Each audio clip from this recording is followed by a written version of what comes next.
Hey everyone, and welcome to hockeyprospect.com YouTube channel and to episode number 5 of Scouting Sessions. I'm joined by Brad Allen and I'm Jérôme Bérubé. Brad, how's the scouting season going so far for you?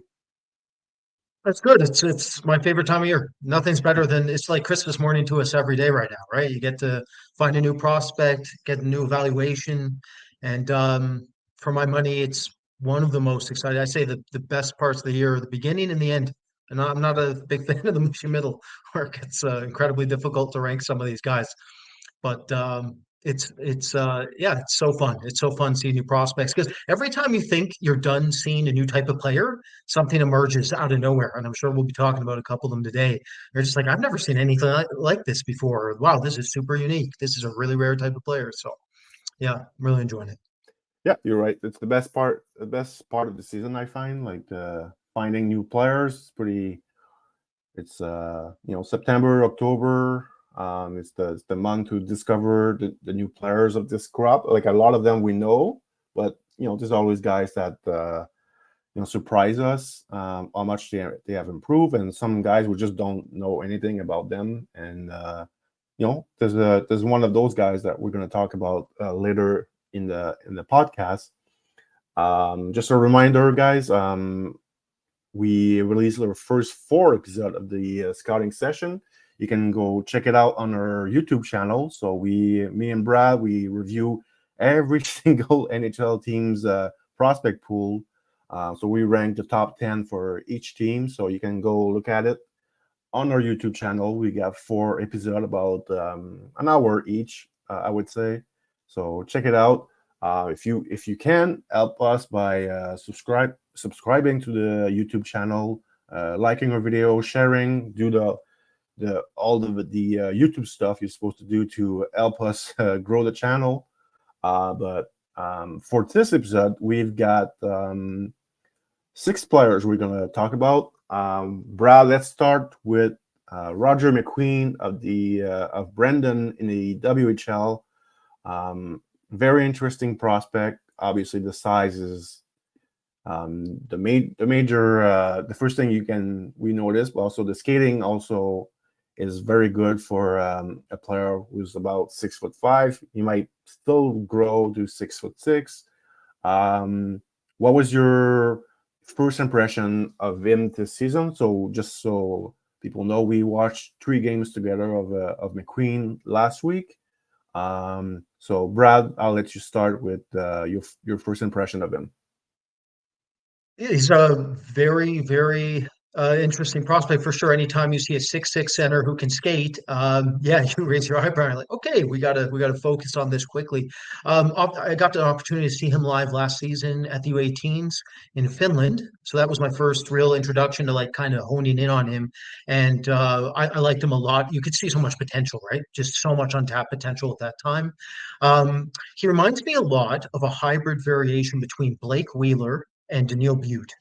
And I know for some of you, you're like, Daniil Butte. It's like that's not as high end as you would think potential top 10 pick would be. But for all of you that don't know us too well, we had Daniil Butte ranked incredibly high. We think of him as a blue chip prospect. We think Daniil Butte is one of the most underrated prospects in the game. So the reason that he reminds me of Blake Wheeler is the frame, skating, handling, playmaking combination. And then the reason he reminds me of Daniil Butte is that when he's using his advanced options in the offensive zone in terms of like pick and rolls, there's he's not at the same level as Butte, but he understands how to create space for himself already, despite being so big. You know, sometimes you get kids this age at this size, and they don't really know how to operate in a way of becoming stealthy. In a way where they don't have to actually use their frame all the time, right? And so I like the fact McQueen is finesse oriented in the offensive zone in that regard, but he's also a prospect that has some power elements where he'll cut inside and create plays that are also similar to actually Dmitry Voronkov, where he magnetizes, draws in the defense into the center, then he uses his lateral and backdoor options to his advantage once he opens up space for his team. So that's like the base of the player. But once you peel back the layers, there is a lot of raw components right now. So I remember, Jerome, when we were watching one play specifically behind the net where he's trying to support his defense, and we're waiting to see if he could go up along the boards, get inside positioning, take the puck away. Instead, he just runs at him, ricochets off him, drops to the weak side, and leaves. Like, okay, that's not what you're supposed to be doing right now, McQueen. Come on now. So he, plays like that. There's way more different types of plays we could talk about, but it's obvious that he has a fantastic frame and he has no idea how to use it yet. Specifically in terms of dominating just the physical element of the game, pushing players off pucks, using his leverage to his advantage, maintaining inside positioning when he has the puck. Those are all very raw aspects. From a handling perspective, I love the fact that he goes outside to inside more often than he goes from inside to back outside. So he uses his handling in a way that allows him to manipulate the center lane of the ice, which is very important considering his position. He's a natural center. His hands are extremely fast. In transition, I remember, Jerome, we talked about there's some Quentin Byfield here. He's not as athletically gifted, especially with his sidestepping and lateral agility, but it's there. So really, really like those aspects. So maybe, Jerome, for our audience, you can touch on some of the other offensive skill sets maybe he's lacking. Yeah. One thing we noticed, we're watching him trying to one-time pucks. So we always try to find comps for players, and anytime you have a 6'5" player now or a 6'6" player, the first thing you say, well, Tage Thompson. But he's exactly the opposite of Tage Thompson, because Tage Thompson is an incredible shooter. One-timing puck, let's say on the power play from the left side face-off circle. Not as gifted as Thompson as for shooting one-timer.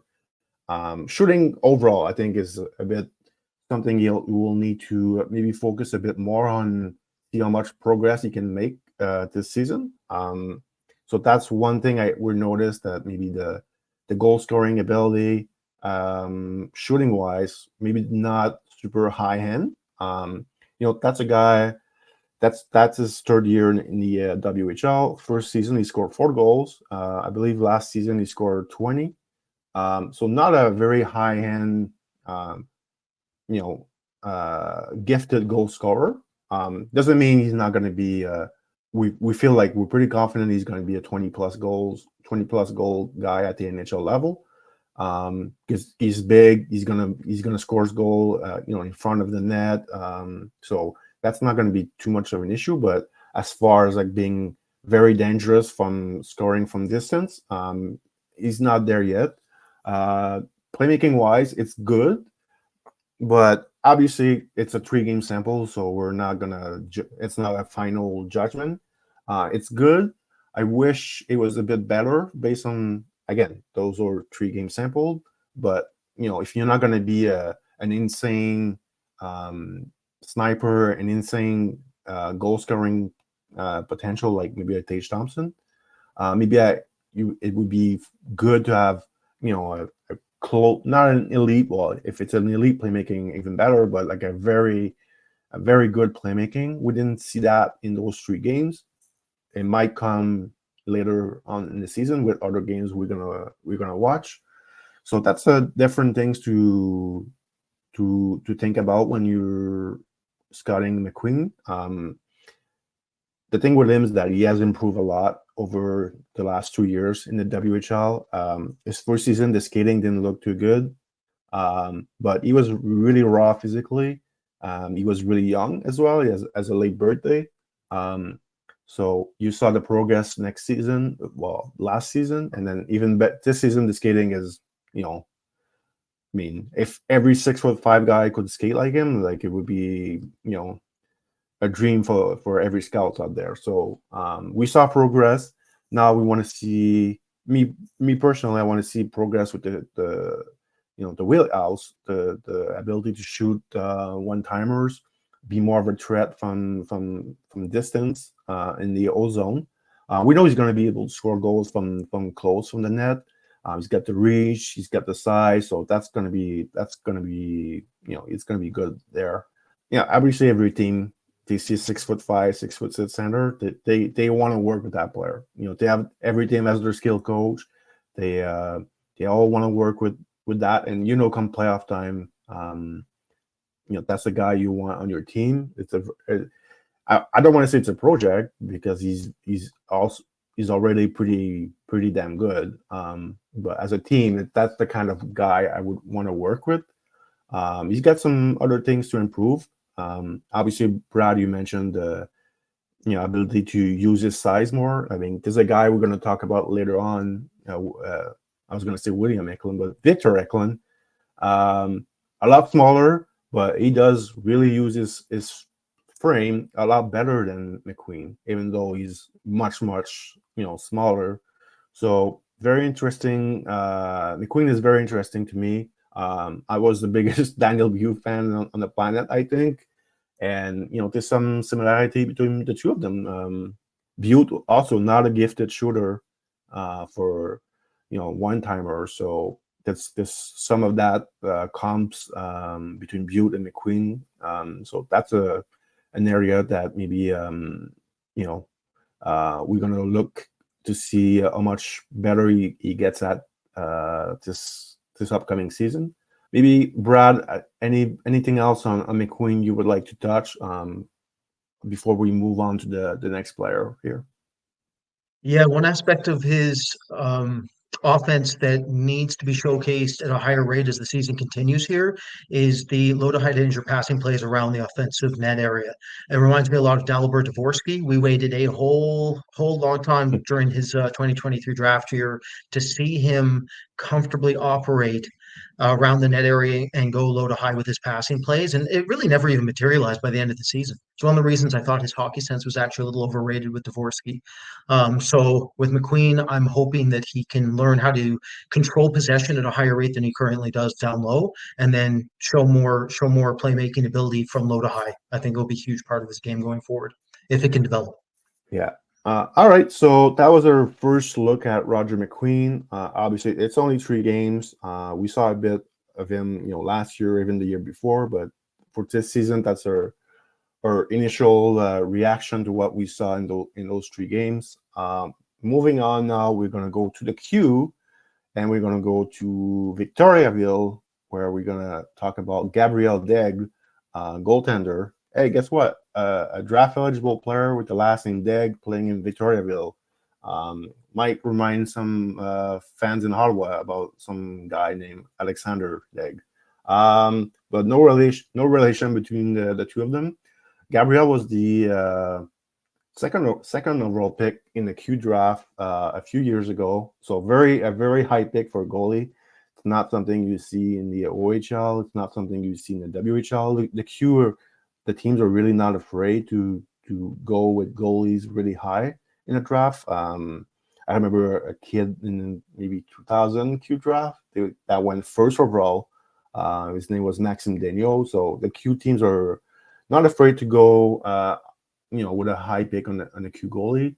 But for D'Aigle, it's not been a very easy season so far. I mean, he's not been playing bad, but he just doesn't have a lot of help. His team is pretty bad defensively. They're giving up a lot of shots. I think the first 3 games, I think he faced on average 40+ shot per game. There was a 50-shot game against Quebec, and Quebec is not supposed to be a really good team this season. So his team is a bit of a nightmare in their own zone. Lots of turnover and a lot of great A scoring chance against them, and that has been good. He's giving a lot of goals. If you look at his stats line, it's not good. It doesn't look like it's the stat line of a guy that's going to get drafted. But you have to really watch the Victoriaville play and realize, okay, that goalie is a bit of a trouble here with how his team is playing in front of them. Brad, that was your first time watching D'Aigle when we watched him together. We watched 3 games. What was your impression of Gabriel here? I was going to ask you before we started that. Do you remember Marc-Andre Fleury went in the Q draft? He was the first rounder, but I don't think he was top 10. I believe he wasn't top 10. Okay. Yeah, maybe late first round. So. Okay. Yeah, just wanted some historical facts here. I couldn't remember. So, yeah, D'Aigle. The last name. There's a bias. They want to run from the last name Day, but here we are with the goalie with it. So the big thing with this goalie is that he is in a very similar situation to what Mikhail Yegorov was in Omaha's system last season, where he was on a very bad team and he was under siege often. And that means he's going to be exploited more and more as he continues to try to adapt to the queue. Even though he played there, I know he played there last year for a full season, where Mikhail Yegorov was just getting over to North America. So it was even a crazier adaptation period for him. So the big thing is when you have a system where there's defensive lapses constantly, it's going to really showcase Daig's depth management or lack thereof in this case. So the way that Daig plays the game is that positionally, he does not change his depth relative to the context of the play, even when he should. So, for instance, say that there's a 3-on-2 rush, and it looks like the shooter's actually going to present and shoot and try to create a rebound opportunity for the F2 that's coming in, as just one example. He'll come up to the blue paint, he'll get set, he'll attempt to stop that shot. Now, say theoretically that it's the same 3-on-2 rush, but then the F3 goes backdoor and it tries to create a backdoor redirect scenario. Daig is not going to be scanning that, and he's not going to be changing his depth relative to that backdoor option. And this is where lies the real issue with this player at this time, and it's getting exploited constantly. So it's one of those situations where it's not even a bad thing from a scouting perspective. This is what we want. We do not want Spencer Knight situations where they're on the program, it's stacked, he's getting 20 shots a night, most of them are low danger. You don't know what the heck you're dealing with until you get enough of a sample. Where with Daig, yeah, the sample's limited, but we're getting so much because you're getting 50 shot attempts out of the game. So it's going to be up to him to and his goaltending coach and staff to try to adapt and get him to start pre-scanning backdoor options, start pre-scanning trailing options, understanding how to manage his depth relative to the context of whatever offensive play is being developed in front of him, so that he can do a better job with being able to track and get set and look as big as possible in the net. But he's a pretty interesting player. Like, he's competitive. He stopped a lot of high danger shots. He's relatively athletic. I felt like he was not backing down when he was letting in 3 or 4. He was still there to try to stop. Like, his body language was still good. You know, it's one of those situations you want to monitor with a goalie. Like, for instance, I was just watching Gibbons in Brampton's system over in the OHL, and I mean, Kevin He, uh, well, Kevin He got to him early and often, let's put it that way. And you could see the body language very quickly. Gibbons was in his own head fast. He was frustrated. His confidence was sunk. And you could see that. Where within Daig's situation, that wasn't the case. And you want to see that. You really don't want to see a goalie melt. You want to see the psychological profile that almost like of a fighter. I'm sure some of you caught the incredible fight between Khalil Roundtree and Alex Pereira on this past weekend, and Roundtree never really wilted. And that's, you don't want to ever give your intentions away if you're hurt, if you're a fighter. You don't want to do it if you're a goalie. So that's one thing that Daig has that I'm looking to see if he can continue holding under siege, and if he can just improve that depth management as a start. Yeah, just to go back on. So Marc-Andre Fleury was the 16 overall pick in the Q draft in 2000. So that's the same draft that another goalie went first overall. So he was the last pick of the first round. Obviously, he had the better NHL career. So who's the other goalie? It was Maxime Daniel, who was a Washington draft pick. Yeah. He was playing in Val d'Or. He actually helped Val d'Or went to the Mem Cup in his 16 years old season. So he had a really good first season, and things didn't go well as planned after that. But always interesting to go back on this. So going back on Daig, a very interesting thing you said about his mental game in those 3 games, and that's a very a welcome change from him, because the past 3 years it's been an issue with him.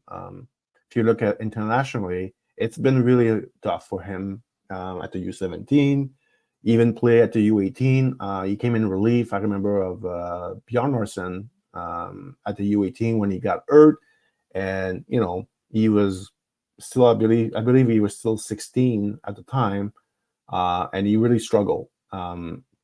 So And even at the Olinka tournament, not this year, but this past August, um, also really struggled. And he played one game against Finland, and he was a bit of a disaster. I believe Finland scored like 8 or 9 goals in that game. So just mentally, something I was worried about was how strong mentally he was in front of his net. I mean, we're early in the year, obviously, but in the 3 games that we saw, even though he gave up a lot of goals, we still like what we saw, and he didn't quit. His body language was still pretty good in net. So it's going to be interesting to see. Obviously, hopefully, Victoriaville gets a bit more structure, a bit better defensively in front of him, because right now his stats line is not looking like someone is going to get drafted. It looks a lot more like what Patrick Roy's stats line was in junior back in the mid '80s. So anyway, we'll keep watching him.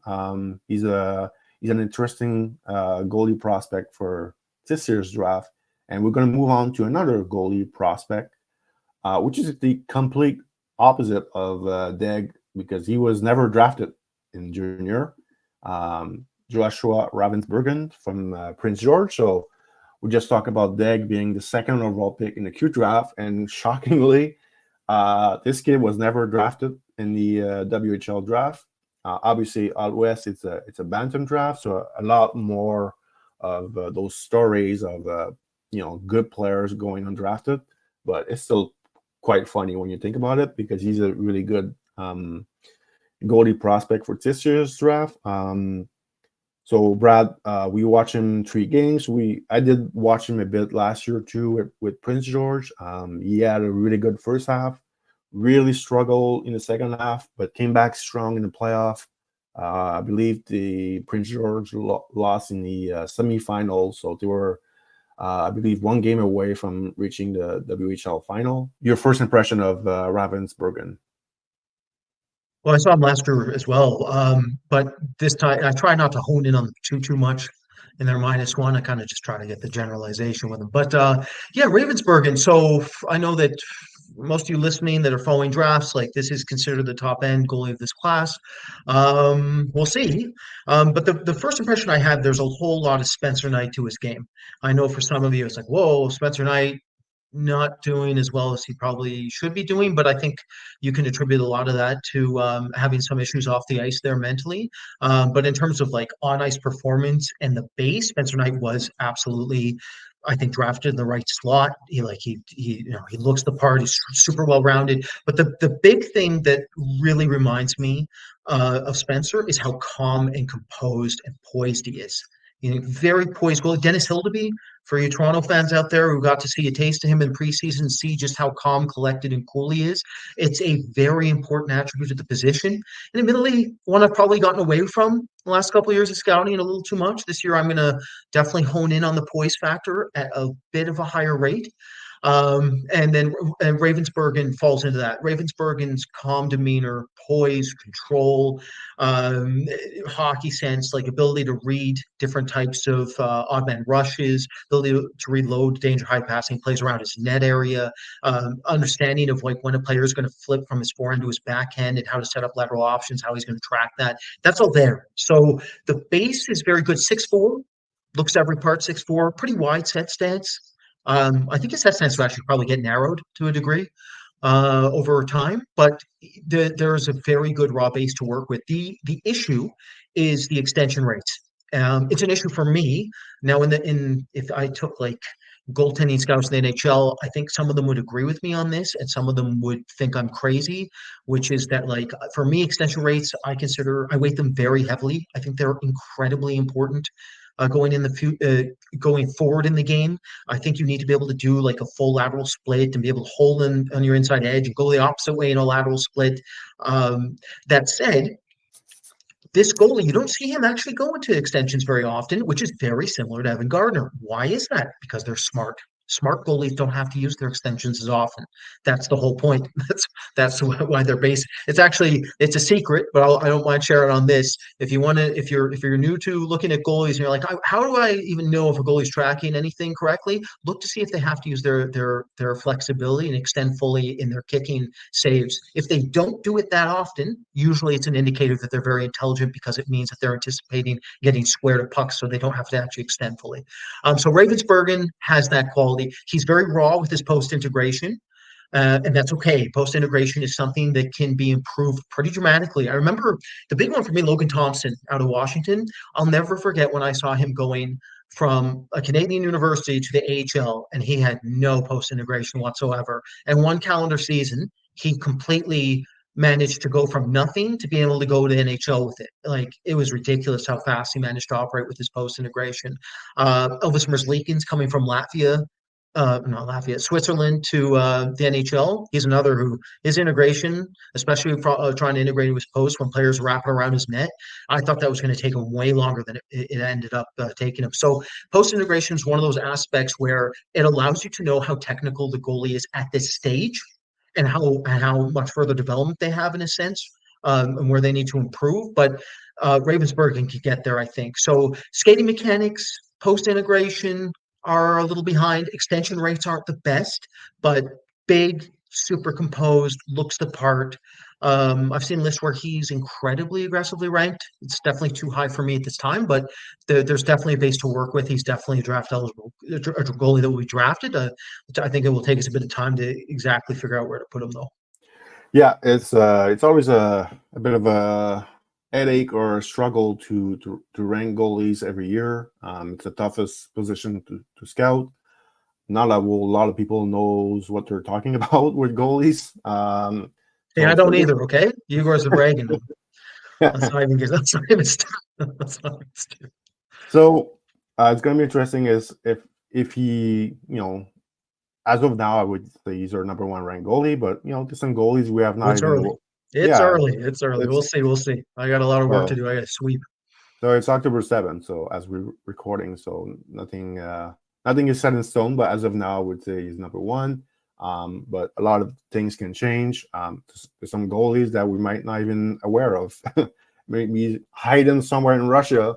Always. Last year our number one ranked goalie, I don't think we knew about him at this date. So it's a most people didn't know about him at the end of the season. That's a fair point. Let alone at this stage. That's a fair point. Yeah, two of our top five goalies I'd never seen mentioned. So yeah, we'll see. We'll see what happens this season. All right. So obviously the goalie list is always going to be a work in progress. We have about 7 months to figure it out, Brad. So see, it sounds long, and then like last month creeps up, and you're like, oh my god, that's just a draft. All right, enough goalie talk here. Let's move on to some forwards. Let's talk about Victor Eklund out of Sweden. Very, very fun player to watch. He a bit like his brother. Like there's a lot of similar. If you watch him, if you actually scout his brother in his draft year and you watch Victor, they're very similar except a few things. Like obviously the skating is very different. And also Victor is pretty intense player. Not that William was not, but Victor is very high energy. Will finish his hit, even though like he's not the biggest guy. The main thing they have in common is the hockey brain. They're super smart. You can see they have been trained well. Their father played in the SHL for many years. They are what we call hockey players. They can bring a lot of different they're valuable to their team in different facets. So Victor is playing in the second league in Sweden. So with Djurgardens, they're trying to get promoted back in the SHL. They still have a pretty young team with a guy we watched a lot last year, Linus Eriksson being one of them. Anton Fromdell will be back at some point. So they're a pretty young team for a pro team, but there's some talent there. I know, like watching him with you, we just couldn't stop laughing because there's a lot of William Eklund like play from him. we really appreciate players that have really high compete, and it's definitely the case with Victor. Genetics are real. Like it's kind of crazy what genetic. Like I remember, for all of you listening, like I know the deadlift world championships just happened. Most of you probably have no interest in that whatsoever, and that's fair. However, the Mountain from Game of Thrones, most of you know, and that's in real life Thor Bjornsson, who owns the deadlift world record right now. And when you look at him, he's like 7 feet, 450 pounds. You're like, oh my God, that's a mutant. What's his dad look like? And his dad isn't on the secret sauce, so he's a lot slimmer, but his dad is like 6'8" with gloves for hands. Right. It's like, okay, genetics, right? Genetics. So, yeah. So the Eklunds, listen, the thing that's hilarious, like uncanny valley type of thing, is that aesthetically they are identical when they step over the boards. It's almost like Henrik and Daniel Sedin. That's why I kept telling Jerome, for everybody listening. It's just like I'm sure some of you have seen the famous GIF where, and yes, it's GIF, not GIF, apparently. I don't know how I feel about it, but there's that GIF of the Sedin twins, and they drink from the water bottle and turn at identical times, not even recognizing it. Like, does he have an idea of it? And that's what they look like at times because their hips and their posture are identical. So the aesthetic, if you just kind of stare at them just blankly for 20 seconds, you're not going to really notice a difference between them in terms of just the visual input you're going to get back. However, once you start peeling back the layers a little bit, there's definitely a couple differences. So to Jerome's point, one of the biggest ones is Victor is more explosive. He's a better north-south open ice skater. He's a more powerful kid at the same age. That's a huge one for me. The other is that he is way more intense. Not that William Eklund isn't intense in some ways in his own right, but this kid's a dog on a bone. He's got that vinegar in his veins type of situation where the psychological makeup of the player is second to none. You know that he's going to bring it every shift, and that's exactly what he did for us. There was not a single shift where he had to question his effort level, his compete, and his maturity. So it makes a lot of sense that he's an Allsvenskan and that he is accelerating his development relative to some of these other Swedish kids we'll be talking about down the line here that are still in J20. So that's the skating, the toolkit, the physical base, the intensity. The other aspect is that William Eklund is more creative than Victor. I'd say Victor works more north-south, more in straight lines, and doesn't set up as many unique creative passing plays like off-look hesitation or no-look spinning passing plays. And he doesn't create what we call fake contact point generation, which is basically where you trap a player into taking the wrong route against you when you're coming off the boards. So that's something that William Eklund was exceptionally gifted at, and he had to be because he's not very big and he's not very explosive. Where Victor doesn't actually rely on FCP or fake contact point generation nearly the same degree. He instead is willing to fight through checks, bulldoze his way through traffic, get to those high danger chances. He's very gritty. So he's more streamlined. He's more straight line, and I would argue slightly more vanilla, but he's also inarguably for me right now one of the safest picks in the entire class. You see 3 games of this kid, and it's like there's no chance that he doesn't play. Like you very rarely say that about players, but his floor is sky high. His floor is a 9. Straight up elite floor. It's all about trying to figure out exactly where that ceiling is. He's a dynamic passer. Like he can feather and sauce pucks straight to the tape. We've seen that, Jerome. But the shooting upside is kind of questionable right now. Similar to his brother. What a shock, huh? Surprise, surprise. Some similarities there too. So yeah, they're just going through the year here. We're going to have to figure out his ceiling because we know the floor already. The floor was given to us very early. Yeah, I mean, you just talk about the shooting. It's same for William. We still rank William second overall in 2021. Looking back, I think we messed up. Yeah, we messed up. I mean, we messed up. That's too hard. we still really like the player, but the lack of shooting, the lack of goal scoring abilities, are affecting a bit. What the long term potential could be. We still think he's going to be a really good NHLer, probably a 70-point guy at the NHL level, and he's a very smart hockey player. One of these smartest prospects that we have scouted, but the lack of shooting, the lack of ability to score goals, is really going to affect his long term potential. And Victor is a bit in the same boat.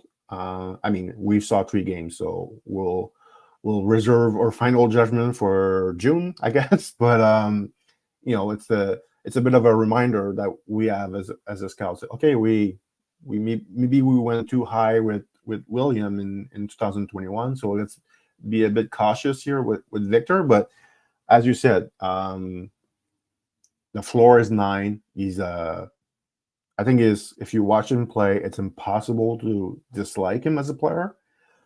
It's kind of like Marco Kasper in 2022. You know that guy will play. Worst case, he's a very good tour line player, and that's why he went 8 overall in the draft. So was it too high? I mean, I guess we'll see in the future what Marco Kasper looks at in the NHL level. It might be this year. Looks like he's having a good camp in Detroit. Depending of how good the draft is, and so far, I don't know if we're super excited about this draft class. So it's going to be interesting where we put Victor in our rankings, but what happened with his brother is a bit of a reminder for us to be a bit cautious with his ranking. But we definitely love the player. He just brings it all the time for us. And if you know how we scout a hockey prospect, guys that compete like Victor, we love those guys. But there's a limit how high you can put a guy like that if you're not convinced about the finishing ability, the ultimate offensive upside. So that's a bit of the cautious flag that we have next to his name. Moving on to someone who has no issue scoring goals right now, Michael Misa out of Saginaw in the OHL. We watched 3 games. He scored 7 goals. And then the 2 games that he played this past weekend, he scored 3 more goals. So now he has 10 goals in 5 games. He's on pace for over 170 goals. Very, very interesting.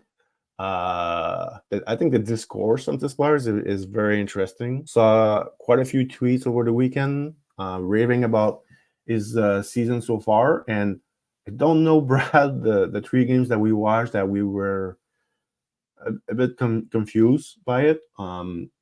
If you just look at the stats, it does look like someone who's too good for the OHL, basically, with 10 goals in 5 games. Well, we didn't really see that in the games that we saw. We saw one thing I like is the play away from the puck was pretty good, really good stick. I mean, I'm not calling him the next Pavel Datsyuk, but he was really good at stripping guys of the puck. That was my biggest takeaway from watching those games. Maybe Brad, talk about maybe what I don't know would say concern, but we were not sold on some other part of his game that maybe some other people are raving about. So maybe I know the pace is definitely one of them that we have a bit cautious about it. Yeah, this is where things get tricky because we're scouts. We're not actually media, even though we kind of have to be in media. So, publicly, it reminds me so much of Berkeley Catton last year, where don't get me wrong, Berkeley Catton's a fantastic prospect. We still really liked him. It's very hard to not see the value and upside in Berkeley Catton, but the way he was described was completely inaccurate. Like everybody described him as this first overall talent that the only limitation was the size. He had no drawbacks, and there was nothing wrong with his game. And that couldn't be further from the truth. His playmaking rates were all over the map, depending on how many games, the sample you get. And he was not a great open ice skater. He was not that competitive in some viewings. Not the defensive detail was missing at times. He was drowned out in the playoffs, yada yada.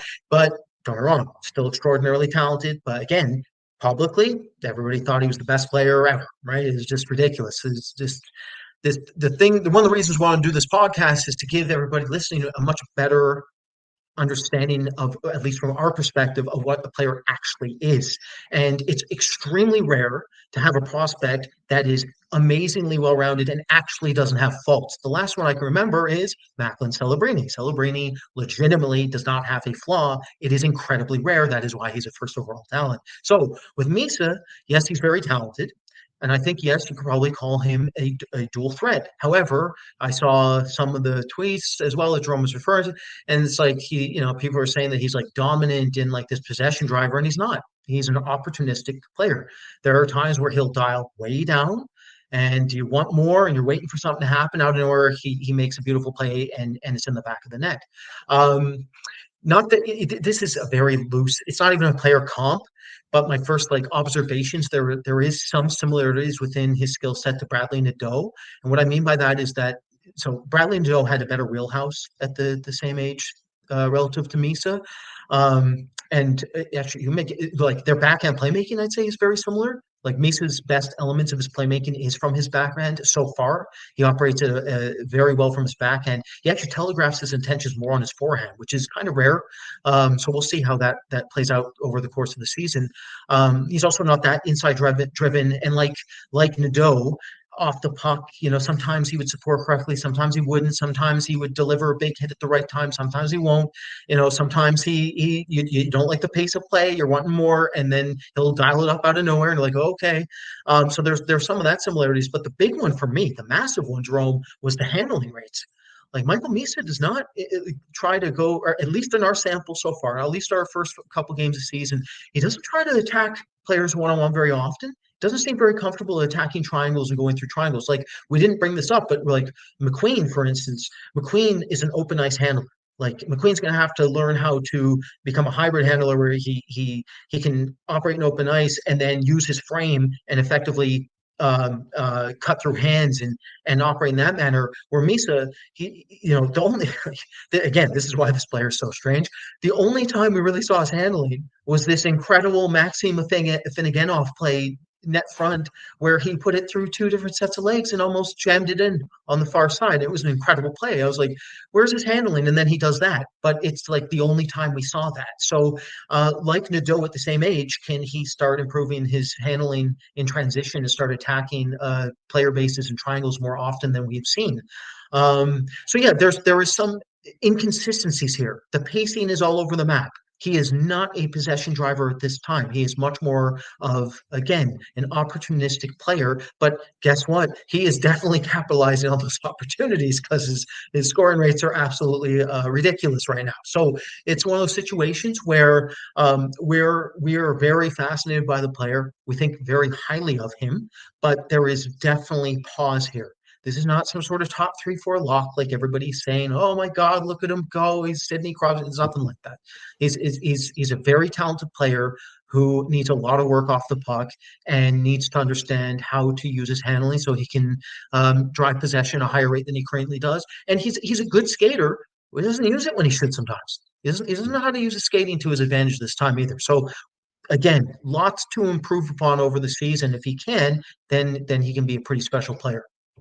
Yeah, you just mentioned the skating. He's a good skater, but very rarely you're going to see him going, full speed, seeing like that big, explosiveness from him. You don't really see that. Not that he's coasting, but he doesn't really push the pace too often on the ice, which is a bit bizarre to me. If you're a great skater, you might want to skate at the top speed at your top speed a bit more often. So that's going to be interesting to me to watch this season. Obviously, it's 3 games. Maybe the next 3 games we watch, he's flying all over the place, and then this podcast looks ridiculous for mentioning this in the first 3 games that we saw. But one thing I want to mention before moving on to our last player. So as you see on the video here, we have Michael Misa, left center, left wing. It's one thing we're unsure at this time.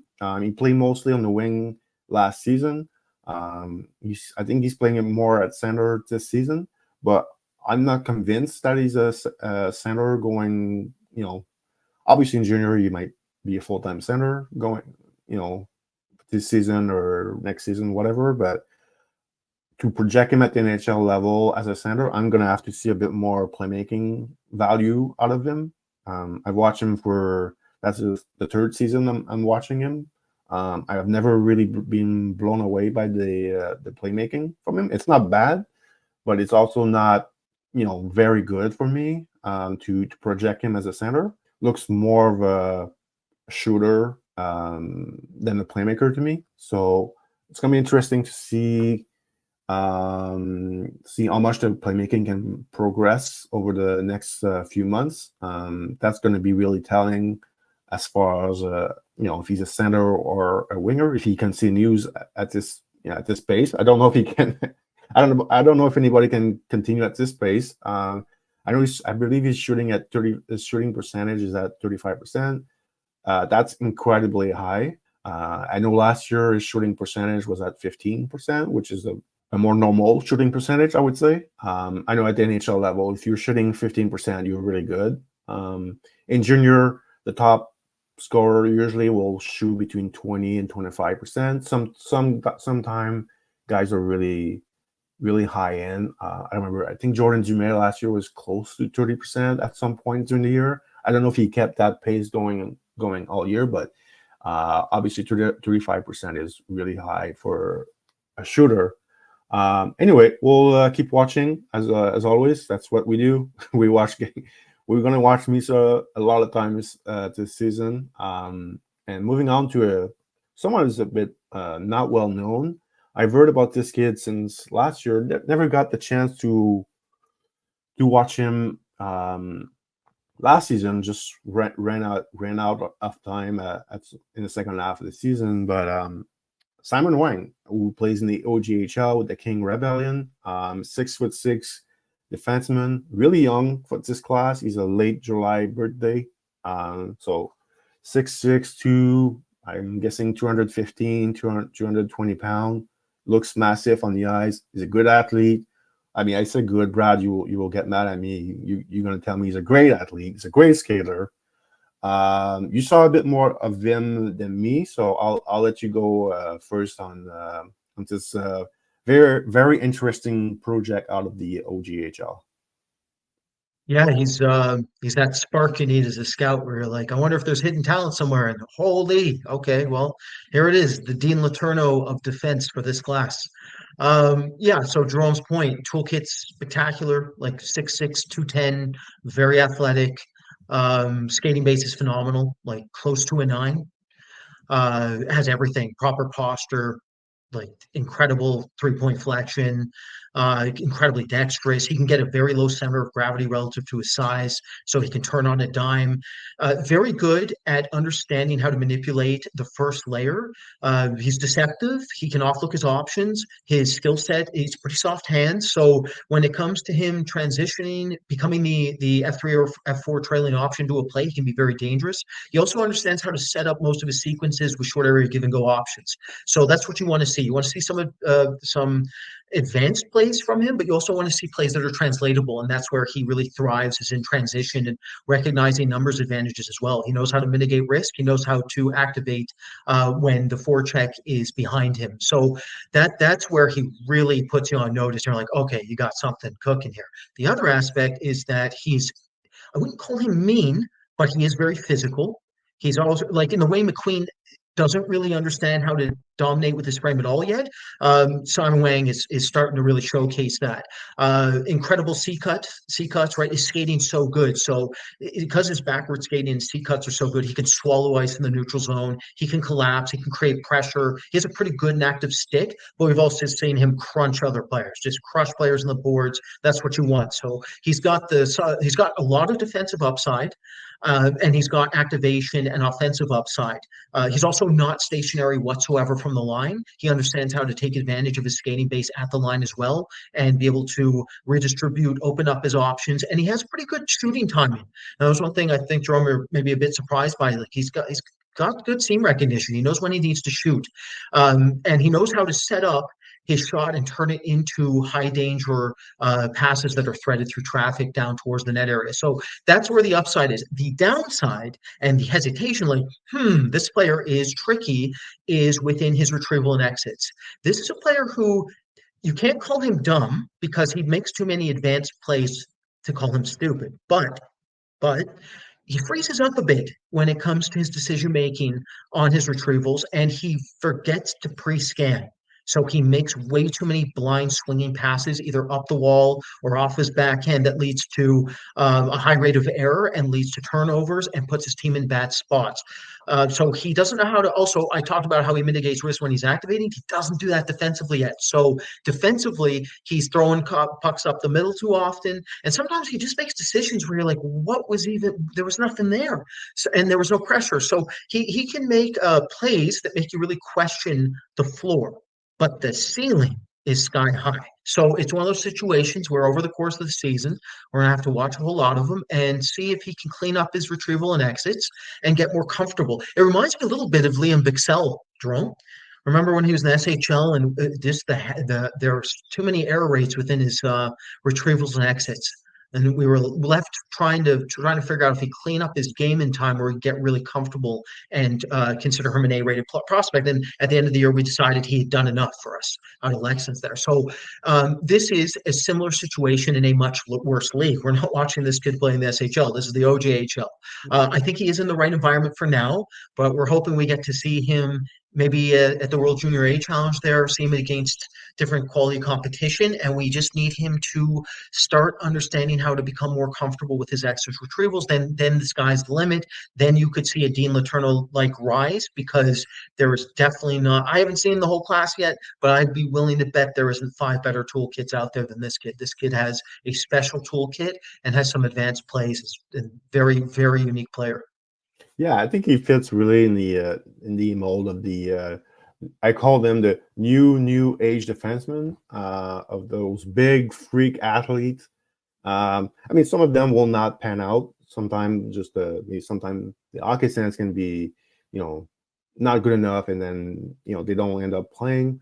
But back in 2016, 2017, 2018, we had the new age defensemen.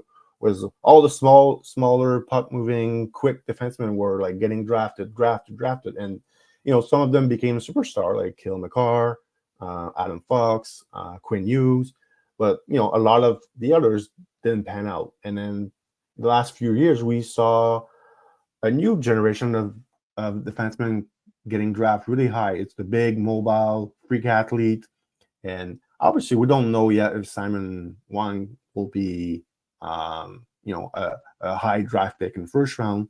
The season is really young, but if you just look at his athletic ability, like it does, NHL teams are going to look at this guy and be like, it might be something there. He's also very raw, very young, so you have to be patient with those guys. I remember Simon Edvidson was, in his draft year, like there's a lot of mistake was made, but if you believe in the player and you see the progress, and then Simon Edvidson will be pretty good at the NHL level, I think, with the Detroit Red Wings. So, I mean, we're not saying this defenseman will be, a top 10 draft pick. We don't know yet. We have no idea. It's too early for us, but he's a very interesting one to follow in the OGHL. Don't know if he's gonna, Letourneau last season ended up playing a few USHL games at the Christmas break. I don't know if that's going to be the plan for him. Obviously, the Junior A Challenge could be, a really good option to see him against better, competition. So staying in the OGHL might be, that might be the the big advantage for him, is to be able to play at the Junior A Challenge. So it's going to be interesting to follow. Brad, thanks for again joining me today and talking about those 6 draft eligible prospects. We're going to do the exact same thing next week. We're going to talk about other guys next week. And just before we finish, I just want to mention, if you want to really support us, you can go on hockeyprospect.com. We have a new insiders membership that people can subscribe. With that, you get access to some of our all of our platinum content that we do during the year. Also, you have access to every single book that we have ever made at hockeyprospect.com, except the one from last year. But since day one of Hockey Prospect, you can get every book that we made for free. I think right now the membership is for sale by maybe 25% off. So, and yeah, so thanks for supporting us. If you want to support even more, you can subscribe to that membership. And don't forget to like this video, subscribe to our YouTube channel, and if you want, share our videos, and that will help us grow this channel. And me and Brad will be back next week for another episode of Scouting Session.